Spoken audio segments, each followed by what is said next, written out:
ភាគីណាផ្ទុះអាវុធមុនសម្ដេចធិបតីហ៊ុនម៉ាណែតចង់ឲ្យអាមេរិកនិងម៉ាឡេស៊ីទៀងទាត់ជាមួយរូបភាពកាយរណប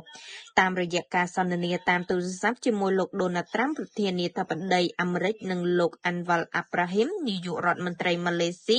សម្ដេចធិបតីហ៊ុនម៉ាណែតបានលើកឡើងថាចំពោះហេតុការណ៍បាញ់ប្រហារនៅរសៀលថ្ងៃទី7ខែធ្នូឆ្នាំ2025នេះដែលបានបណ្ដាលឲ្យមានការផ្ទុះអាវុធ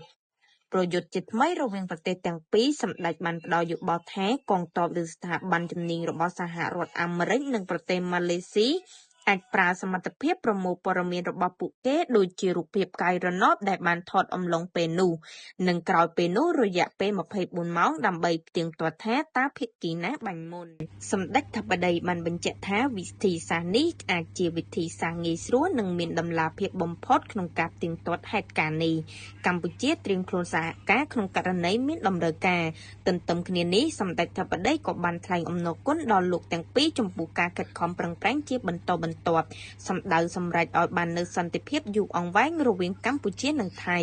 កម្ពុជាតែងតែប្រកាន់ខ្ជាប់នូវជំហរក្នុងការស្វែងរកការងារដោះស្រាយជម្លោះដោយសន្តិវិធីស្របតាមស្មារតីនៃសេចក្តីថ្លែងការណ៍រួមទីក្រុងកូឡាឡាំពូ